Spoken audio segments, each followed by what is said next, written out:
Ambalima bamanankan meno malikono ani maliko kan foli ani walimando be kata aw bela jelima foyan fo aw sigoro la aw bisimila ka bi bamanankan kunna foni sorolen keneka mimina wala libaw kawye maliki barew ani jien fan were kibarew la anga jamana kuntigi Elhaj Ibrahim Boubacar Keita abe tamala Abu Dhabi kawfeno ani Abu Dhabi masake uye sigi ke sigi mi senfe ni anga jamana kuntigi Elhaj Ibrahim Boubacar Keita ay walimando jonjon o jalata ko khalifa masake ina kada kwa kokoro madoni wale ka kanyashi anga jamana ma Faransi ani farafina uka la jereba senfe min bisimila la janvier kalo temeni mali jamana kono Ousmane Sogore abe nyefoli ka nyoko kunka jamana nyemoko Elhaj Ibrahim Boubacar Keita aka nin tamayin kata Emirates Arab Uni kawfe nibeke ashiye flana ye boko labana nyani o sankumbe obidafa tama kunfolo o bolodara jamana nyemoko fe ka beni Desembre kalo ye sambafla ani tan ani woro o mun senfe jamana nyemoko kunye ma welele krengrene kata lajere do keneka lajere mo nabe wele ko Conférence internationale sur la protection du patrimoine culturel no ye lajere mun sigira ka nyeshi anga fenkoro ladalaku olu lakana ni ko lu toboto ga tama kunflana obedo kadra mun kono o de sira mun be Bamako ani Abu Dhabi ni ɲɔgɔn ka se ka o sira sɛbɛkɔrɔ fura ka saniya foli ni bisimilayilu tɛmɛlen kɔ n'o ye ladalako bɛɛ ni jamana kofɔlen bolo jamana ɲɛmɔgɔ a ka sɔrɔ ka kunda u ka palais royal kan n'o de ka se ka taa yɛrɛ takun waleya kɛrɛnkɛrɛnnenya la IBK a ka sɔrɔ Mali tɔgɔ la ani jamanaden bɛɛ kelen-kelen tɔgɔ la ka Emirates Arab Uni ka masakɛ ka kɔrɔta ka bonyamasegi kɛrɛnkɛrɛnnen ka ye n'o bɛ wele an ka jamana kɔnɔ Grand Croix de l'Ordre national du Mali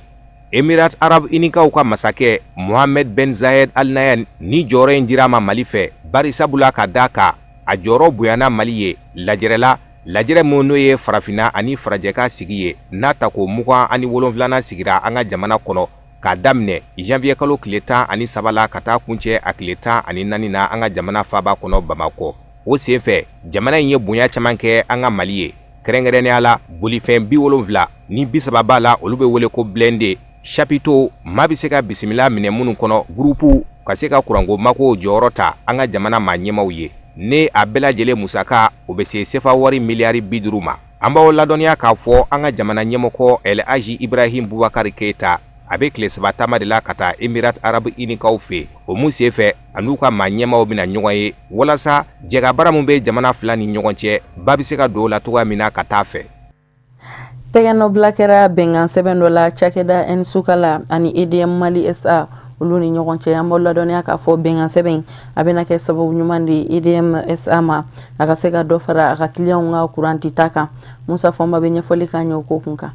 an ka jamana kuranko ɲɛnabɔli cakɛda EDM SA ani cakɛda min bɛ wele ko Nsukala u jɛra ka cakɛɲɔgɔnya dɔ n'u don u ni ɲɔgɔn cɛ min bɛna kɛ sababu ye ka kuranko nɔgɔya EDM SA bolo Nsukala cakɛda a bɛ kuran min labaara ka tɔ to n'u k'a ma ko surplus o de bɛna feere EDM SA ma walasa malidenw ka kuranko hali bi nɔgɔyaba bɛ se ka don a la tɛgɛnɔbila kɛra bɛnkan sɛbɛn de la cakɛda filaw ni ɲɔgɔn cɛ Mali minisiri fila kuma a kɛnɛ kan kɛrɛnkɛrɛnnen ɲɛna minisiri min ɲɛsinnen don kuranko ni jiko ma ani iziniko minisiri nin cakɛɲɔgɔnya in senfɛ Nsukala ka kuran labaarata tɔ min bɛna feere EDM SA ma a bɛna kɛ sababu ye saya kɔnɔ EDM SA a ka se ka kuran hakɛ min sɔrɔ ni u k'a ma ko kilowattheure miliyɔn 32 don minisiri min ɲɛsin bɛ jiko ni kuranko ma Malike Ali Useyini a y'a yira k'a fɔ Nsukala cakɛda don min bɛ se ka bila iziniko mina kɔnɔ a ka kuran labaarata tɔ ni u k'a ma ko surplus a feereli EDM SA ma nafaba fila de bɛ a la nafaba fɔlɔ a bɛna kɛ sababu ye ka caman bɔ EDM SA ka musakaw la barisabu ka d'a kan Énergie du Mali a kɛtɔ ka kuran di mɔɔw ma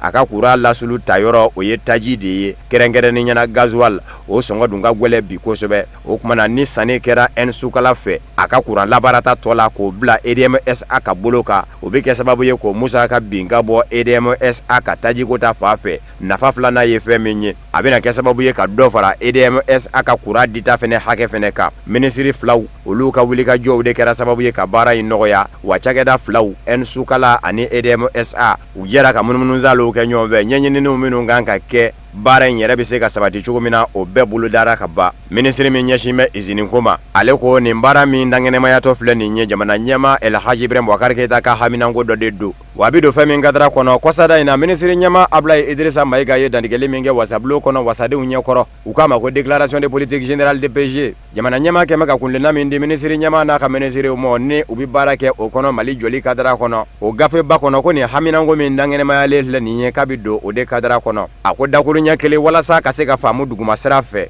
fɛɛrɛ de bɛna sigi sen ka jamana ɲɛmaw fɛ maliden minnu bɛna ye nin gurandi sira in kɔnɔ danfaraba bɛna don u ka facture kɔrɔlen musakaw ni nin facture kura musakaw ni ɲɔgɔn cɛ. Nka kura yɛrɛ bɛ di hakɛ min na sa cakɛda filaw Nsukala ani Énergie du Mali SA a baara ɲɛdɔmanganaw yɛrɛ dama kɛlen kɔfɛ ka ɲɔgɔn ye olu bɛn'o hakɛ fɛnɛ fɔ maaw ye. Kunnafoniw y'a yira k'a fɔ Nsukala ka nin kura tɔ min zande filɛ nin ye EDM SA fɛ k'a labaarali bɛna daminɛ a tɛna mɛn bilen an ka jamana kɔnɔ barisabu ka d'a kan cakɛda filaw Nsukala ani EDM SA a baara ɲɛdɔmaw jɛra ka hakili jagabɔ kɛ a ko kunka ka ban. Euro wari miliyɔn 420 san o san o bɛ bɛn musaka ma min kan ka don G5 Sahel kɛlɛbolo ka musaka bɔtaw dafɛ. An b'aw ladɔnniya k'a fɔ kɛlɛbolo in a bɛna kɛ sababu ɲuman de banbagancimɔgɔw ka se ka olu daga ta ka bɔ farafinna cɛncɛn ka jamana 5 ninnu da la. Abdul Karim Sago a bɛ ɲɛfɔli k'an ye ko kun kan. Diɲɛ tɔnba min n'a bɛ fɔ ma ko Nations Unies u ka lasigiden min bɛ an ka jamana kɔnɔ yan nɔ a ye bangeni kɛ sarakisɛ la sarakisɛ min n'a taara diɲɛ tɔnba in fɛ n'o de ye Nations Unies ye a y'a yira k'a fɔ ni sarakisɛ in k'a bɛna kɛ sababu ye ka dɛmɛ don kɛlɛbolo ma kɛlɛbolo min n'a bɛ fɔ a ma ko G5 Sahel n'o kan ka sigi sen na farafinna jamana 5 fɛ kɛlɛbolo min n'a bɛ fɔ a ma ko G5 Sahel n'a ko sigira sen kan nin y'a dɔgɔkun damadama ye gɛlɛya min b'a la sisan o ye musaka minnu kan ka sɔrɔ ka don baara yɛrɛ kɔnɔna na o musakaw sɔrɔli kɛ bɛ gɛlɛya dɔɔni ye musaka min kan ka taa la a bɛ taa euro wari miliyɔn 420 jate la san kɔnɔ jateminɛw y'a yira k'a fɔ n'a ko sabati la a bɛ se ka kɛ sababu ye walejugukɛla n'u kɛlɛli la n'o ye terrorisiw ye nka Ameriki jamana y'a yira k'a fɔ olu kɔni tɛna taama kelen don nin ko in kunkɔrɔ sarakisɛ min taara diɲɛ tɔnba fɛ n'o ye sarakisɛ 23 ani 59 ye u kɔni y'a yira k'a fɔ ko hakilina ɲuman don n'o ye G5 sigilen ye senkan ye nka olu kɔni tɛna u kandi k'a fɔ ko Nations Unies n'o ye diɲɛ jɛkuluba tɔn ye ko G5 bɛna baara kɛ olu ka hukumu kɔnɔna na o hukumu kɔnɔna na sa an b'aw ladɔnniya k'a fɔ Nations Unies n'o ye diɲɛ tɔnba in ye u ka lasigiden b'an ka jamana kɔnɔ n'o ye Mahamad Saleh Anadifu ye ale kɔni y'a yira k'a fɔ ko ma taa ka bolo dankɛ fɔlɔ ka d'a kan sarafura min talen n'u fɛ fɔlɔ k'o b'a yira k'a fɔ Nations Unies ɲɛmaaba n'o y'a secrétaire général ye a ka hakilina di sɛbɛn kan sɛbɛn min n'o kan k'a yira k'a fɔ gɛlɛya minnu bɛ yen ani fɛn minnu n'olu kan ka falen bɛnkan in kɔnɔna na tari G5 Sahel a ka se k'a ka laɲini sɔrɔ cogo min o hukumu kɔnɔna na Nations Unies ka lasigiden n'o ye Mahamad Saleh Anadifu ye a y'a yira k'a fɔ k'a ɲinina G5 Sahel jamanaw fɛ fɛn min b'u bolo fɔlɔ musaka la u ka baara daminɛ n'o ye fɔlɔ kalo 4 kɔfɛ Nations Unies ka cakɛda min bɛ yen n'a bɛ fɔ ma ko Conseil de sécurité olu bɛ se k'u ka hakilila lajɛ kura ye n'a y'a sɔrɔ ni yɛlɛma kan ka don yɔrɔ min na a jigi dan b'a kan n'o ye Mahamad Saleh Anadifu ye ko ma taa ka bolodan kɛ fɔlɔ o hukumu kɔnɔna na Nations Unies ka cakɛda min n'o ye Conseil de sécurité ye u kan ka jateminɛ kɛ kura ye G5 Sahel koɲaw la ka kɔnsan laban ɲɛ o hukumu na lajɛra dɔ bolodan bɛ n'a bɛ fɔ a ma ko conférence des donateurs n'o ye kɛnɛ ye min kan ka sigi dɛmɛbaw tɔgɔ la minnu bɛna dɛmɛ don tari G5 Sahel a ka se k'a ka laɲini sɔrɔ o kɛnɛ kofɔlen don kelen ma sugandi fɔlɔ ka kɔn o ɲɛ an b'aw ladɔnniya k'a fɔ G5 Sahel yɛrɛ musaka minnu kan ka don a koɲa kunkɔrɔ san kɔnɔ n'o ye euro miliyɔn 420 ye n'i y'a sigi 100 sarada o 100 sarada i b'a sɔrɔ min sarala la ka ban o tɛ tɛmɛ 10 kan o 90 tɔ o bɛ ka ɲini. Nansarala tɔnba Union Européenne wasadenw olu ka sigiko 5nan senfɛ Bruxelles jamana kɔnɔ Honorable Sheikh Sidi Ahmed Jara ni ale moti wasaden ye sigi senfɛ o kɛra sababu ɲuman ye a ka se ka baara dɔw boloda ni ka ɲɛsin a ka marabolo ma ni o bɛ tali kɛ fɛn min kan o ye rɛndimibana o traiteli manchini ye n'u ko a ma ko projet d'installation d'une unité néphrologique k'o ɲini ni k'o di u ka lopitaniso ma moti kɔnɔ an ka jɛ an ka sɔrɔlenw ɲamada. Ne fana hamina ko min bina n'o ye n ka dugu kungo ye n'o ye Mopti ye ni dossier dɔ dilan o kama spécialement min bi jeunesse dɛmɛni ani musow dɛmɛli ani kɛnɛyako kɛnɛyako fana n'an bɛ se ka fɔ n ye baara kɛ min kan kosɛbɛ ni y'o dossier dilan o de ye rein bana ye parce que ni an y'a ye ni mɔgɔ min banana Moti dɔrɔn kungo tɛ c'est-à-dire que a tun bɛ gɛlɛya ma nka denbatigi ye ou bien dutigi ye i ka dialyse kosɔn il faut k'i ka yɛlɛma Bamako parce que a minɛnw se bɛɛ t'an bolo Donc je crois que bɛnkanw sɔrɔla la baaraw bɛ senna ka taa ni Ala sɔnna don nataw la mina dususuma sɔrɔ a la. O de b'an sɛnsɛn ka diɲɛ fan wɛrɛ kibaruyaw lasɔrɔ Musa Fɔnba sera ka fɛn min fara ɲɔgɔn kan kabini bi an ka jɛ an ko ɲamada.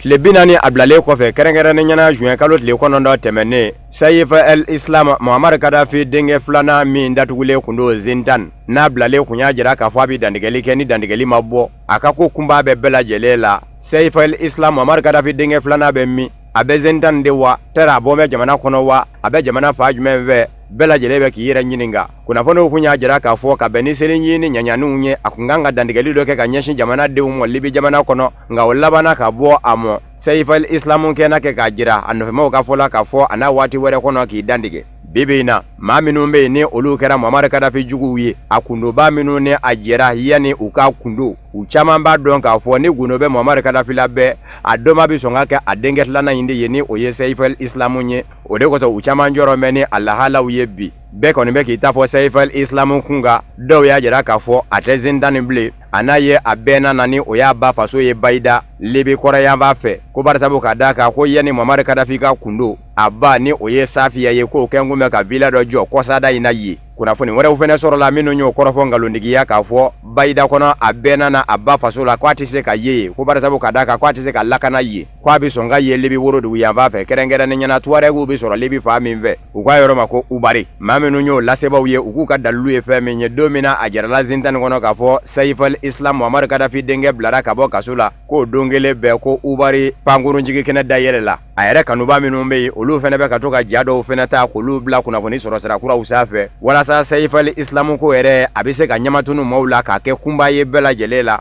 kɔsada in na u ye ja min bila sɛgɛsɛgɛlikɛlaw ja dɔ manganaw olu kɛlen kɔfɛ k'a sɛgɛsɛgɛ u y'a jira k'a fɔ nin tɛ Ubari ja ye nin t'a bilalen kɔ ja ye nin ye kabini san 2011 yanni Muammar Gaddafi ka kundo ko nin ye o jakɔrɔ dɔ de talen ye k'o bila a kanubaw fɛ kunnafoni sɔrɔ sira kuraw sanfɛ ala yɛrɛ ka lapasabaw ni o ye avocaw ye olu bilama t'a dɔn Muammar Gaddafi denkɛ Saif el-Islam bɛ sɔrɔ fa min fɛ nka dɔw kɔni y'a jira k'a fɔ don nataw la a da bɛ sɔn ka don Libi politiki ko la Libi kunkanko la bɛnw ni basigiw bɛ se ka na Libi jamana kɔnɔ cogo min dakuru ɲɛ kelen Libi bɛ se ka jɔ cogo min ko don nataw la k'a bɛ nin da don olu la.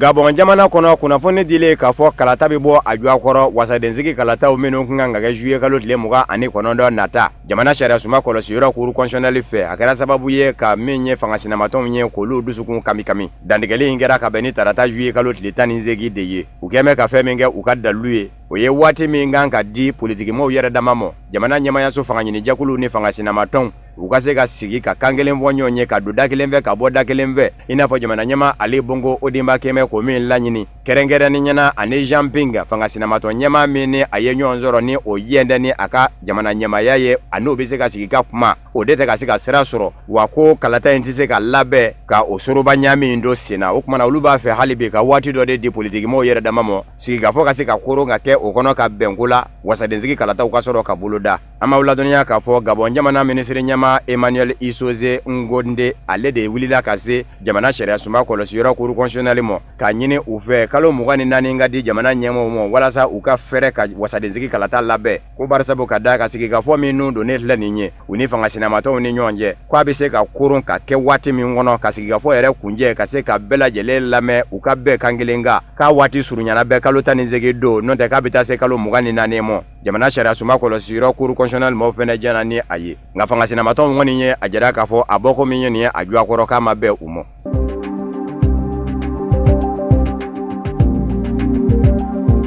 Jɛsɛlɛkɛna ni tɔnba Nations Unies ka hadamadenya hakɛ lapasa jɛkulu maaw ka sɛgɛsɛgɛli dɔ kɛra kɔsada in na min senfɛ u ye jateminɛ gafe dɔ bɔ k'o bin hali ni jateminɛ gafe in kɔni ma se ka di kɛnɛkan jarakila bɛɛ lajɛlen mɔ a porokotona kɛ u bolo walikelen u kɛnɛ kɛ k'a dabɔ a kama k'a labɔ a ka se ka sidɔn bawo u kɛn bɛ k'a sɛbɛn ko document secret sɛgɛsɛgɛli kun bɛ tali kɛ fɛn min kan kungo Kinshasa kɔnɔ in de don Kasai hadamadenya buruja walew bɛ senna yɔrɔ min na kɛrɛnkɛrɛnnen ɲɛna olu yer'u ka maa filaw minnu kun donna ni kelen ye Amerikika ye ko Michael Sharp ni filanan fɛnɛ ye Suède jamana den ye ko Zeida Katala u ka sɛgɛsɛgɛli bolila maa fila ninnu faa cogo de kun kan gafe y'a jira k'a fɔ maa fila ninnu kun don cogo cɛ don Kongo Kinshasa ma ɲɛmɔgɔw kɛn bɛ ka ko tulu ta k'a da Mamudu Tilenjɛkulu dɔ maaw kun ko nga olu ka sɛgɛsɛgɛli kɛ mɛ ka jira u fɛnɛ la ka fɔ Kongo Kinshasa surasiw fɛnɛ dɔnyɔrɔ bɛ maa nunu va cogo la n'a dɔw yɛr'u sema ye a la kɔni maa fila nunu kun cira diɲɛ seleke naani tɔnba Nations Unies ɲɛma de fɛ ni o ye Antonio Guterres ye u ka taa kasa i kɔnɔ yala fɛn min fɔlen don tiɲɛ don wa k'a fɔ dingɛbaw de tigɛ bɛ ka maa caman su don a kɔnɔ ko fɔsi komi ni o y'a sɔrɔla a bɛɛ sɛgɛsɛgɛlikɛla ninnu ka gundola gafe ye a jira k'a fɔ dalilu minnu bɛ olu bolo bi u kɛlen kɔfɛ ka sɛgɛsɛgɛli kɛ kumakan dɔw sɔrɔ bɛ u fɛ kumakan minnu ye maa filaw ni maa wɛrɛw ni ɲɔgɔn cɛ kumakanw ye tile kelen yanni u kundoli cɛ u fɔali tulu bɛ ka da jɛkulu min kun ni o ye Kamina Nsapu jɛkulu ye k'u ni Kamina Nsapu maa ɲɛmaw kumana o kumakanw bɛ olu bolo bi o sɔrɔla wa Kamina Nsapu jɛkulu maa ɲɛma o ka denbaya dɔw u n'olu fɛnɛ kumana o kumakanw fɛnɛ sɔrɔ bɛ olu bolo bi o kumana ni Kongo Kinshasa maa ɲɛmaw kɛmɛ ka ko yɛrɛ tulu ta k'a da Kamina Nsapu mɔɔw kun k'a fɔ olu de kɛra u kundobaw ye a ko in bɛɛ lajɛlen ɲɛfɔ n tɛ fɔlɔ Kongo Kinshasa maa ɲɛmaw fɛ an ma ladɔnniya k'a fɔ Kongo Kinshasa maa ɲɛmaw kɛmɛ ka maa fila kɔni minɛ bi k'olu lasago kaso la k'a fɔ olu nɔ bi sɔn ka ye diɲɛ seleke naani tɔnba Nations Unies ka hadamadenya hakɛ lapasa jɛkulu maa filaw kundoli la nka diɲɛ seleke naani tɔnba Nations Unies ka hadamadenya lapasa jɛkulu mɔɔw kɛmɛ ka jira k'a fɔ u b'a ɲini diɲɛ seleke naani tɔnba Nations Unies ɲɛmayaso fɛ u ka wuli k'u jɔ ko in na ko barisabu ka da kan nin wale min kɛlen filɛ nin ye ka ɲɛsin hadamadenya hakɛ lapasa jɛkulu mɔɔw ma k'a b'i n'a fɔ a kɛra diɲɛ seleke naani tɔnba Nations Unies ɲɛmayaso Conseil de sécurité yɛrɛ de la ko kumana k'a man ka kolokolo jɛkulu dɔ ka sigi sen kan jɛkulu min dɛn maa si la u k'a ma ko indépendant minnu bɛna taa sɛgɛsɛgɛli kɛ ko in yɛrɛ kunga ka se k'a ɲɛ yɛrɛ ye fɛn min ye k'o ɲini k'o dɔn wa jɛkulu u ni Kongo Kinshasa maa ɲɛmaw kana baara kɛ ɲɔgɔn fɛ u k'u ka kow ta u yɛrɛ to na ka baara kɛ fo ka taa fɔ baara kuncɛra kuma min na maa fila ninnu b'a cogo kunga.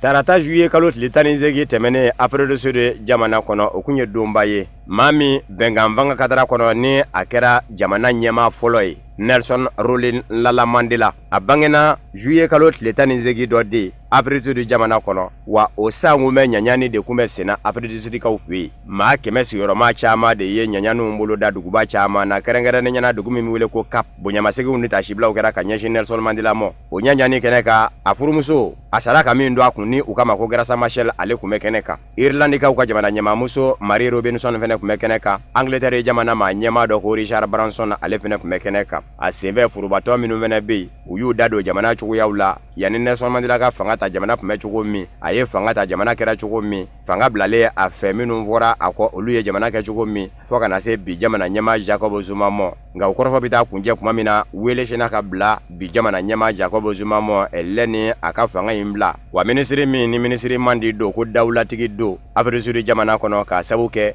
musalaka maa tɛ nafolo labaarali la jamana ɲɛmaa k'a fɔ k'a bɛ nafolo nibiri nabara labɔ cogoya dɔ la jamana waganden kɔnɔ maa tɛ min bɛ jɛ ni o ye Pravin Gordhan ni Jacob Zuma ye a wuli ka bɔ sɔrɔko minisiriso kunna ANC yɛrɛ fanga ɲini jɛkulu tɔnden dɔ don o b'a jira k'a fɔ jamana ɲɛmaa Jacob Zuma yɛrɛ ka fanga ɲini jɛkulu maa don ale ye kuma ta nin don tarata juillet kalo tile 18 k'a b'a ɲini jamana ɲɛmaa Jacob Zuma fɛ a ka fanga bila a ko a bɛ ɲininkali min kɛ yala jamana ɲɛmaa Nelson Mandela kun b'a fɛ jamana ka kɛ cogo min na jamana bɛ o cogo la wa a ko n'a tɛ o cogo la o kuma na Jacob Zuma k'a lajɛ ka fanga bila a k'i dabɔ Afrique du Sud jamana yɛrɛ kuma bɛɛ de la pewu walasa Nelson Mandela kun ye kundilenna min di Afrique du Sud jamana mɔ ni farafinna bɛ se ka o filɛ misali ye o kundilenna in ka se ka minɛ a fɛ nɔ tɛ k'a bɔ bɛ o kundilenna in kan nin b'a jira k'a fɔ Pravin Gordhan sɔrɔko minisiri kɔrɔ ANC fanga ɲini jɛkulu kɔnɔ dangɔrɔbaw minnu fara mɛ ɲɔgɔn kan k'a jira k'a fɔ u ɲɛ tɛnɛ ye jamana ɲɛmaa Jacob Zuma ye bi fanga ɲini jɛkulu ɲɛmaaya la ani jamana ɲɛmaaya la ale fɛnɛ fara bɛ olu ka sa.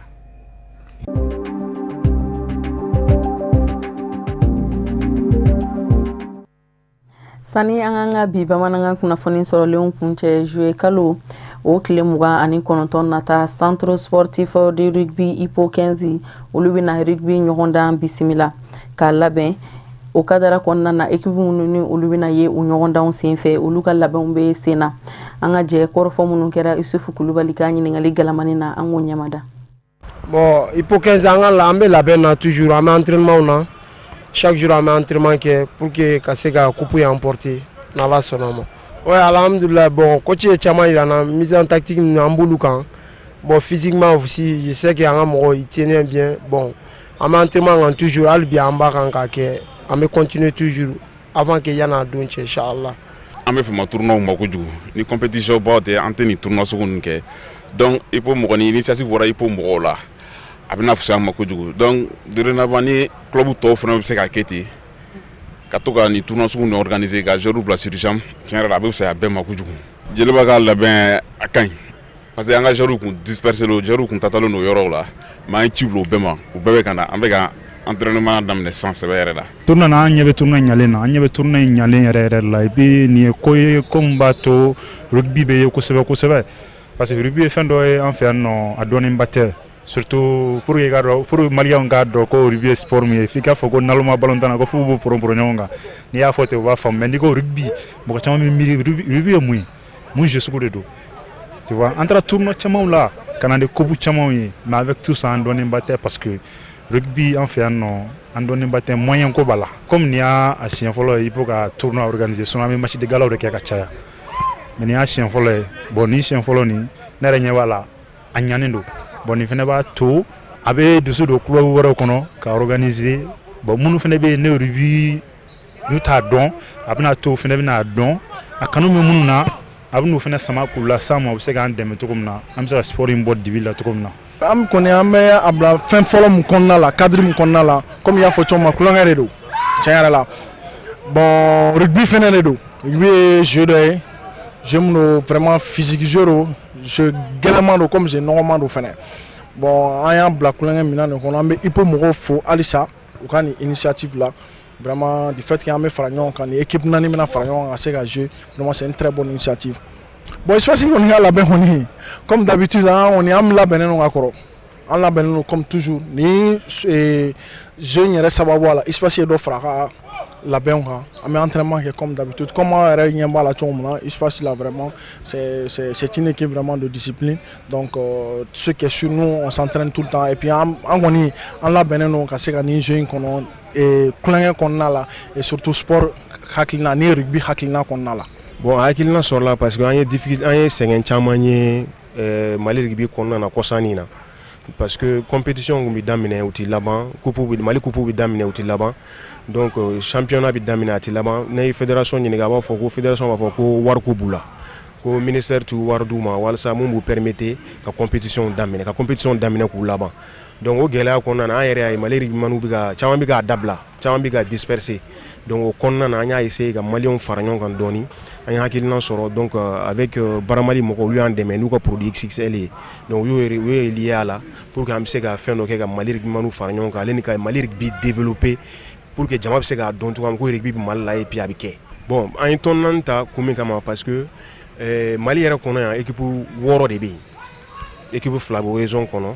équipe 5 bon équipe an bɛ se ka équipe 4 bɛ yan mais dɔw bɛ équipe dɔw comme pompier olu créera sisan mais fangaba t'u la pompier équipe dɔ créé mais fangaba t'u la équipe bɛ Kayi équipe bɛ Mopti an y'a essayer k'an b'olu wele ka na mais o fana wari cayara an fana ma donc an ma se k'olu wele o de y'a to an y'a dan équipe 4 ma sinon Mali kɔnɔ yan équipe ba 6 bɛ Mali kɔnɔ yan mun bɛ se ka compétition baw kɛ sinon rugby mais sport mun don mɔgɔw b'a fɔ ko barabariya don barabariya tɛ sport mun don technique ba de b'a kɔnɔ mais n'i t'a kɛ i tɛ se k'a faamu donc n'i y'a ye an y'a temps yɛrɛ dɔgɔya o de kama an ye temps dɔgɔya parce que rugby ye 80 minutes de 80 minutes ti jɔ terrain kan i bɛ boli la kuma bɛɛ donc a sɛgɛn ka bon donc an y'a dɔɔni bɔ temps na walasa an bɛ se k'a bɛɛ kɛ tile kelen k'a ban moyen ko de y'an bila k'o kɛ. Wali bɛ dansigi kɛ an ka bi bamanankan kunnafoni sɔrɔlenw na minnu sera ka fara ɲɔgɔn kan ka bɛn ni kuma in ye kunnafoni di sɔn ɲɛmɔgɔyaso fɛ k'a lase aw ma aw ni ce aw ka ɲamadaliw la aw k'an bɛɛ laseli nata ni Ala ma basi wɛrɛ kɛ aw ni anw na.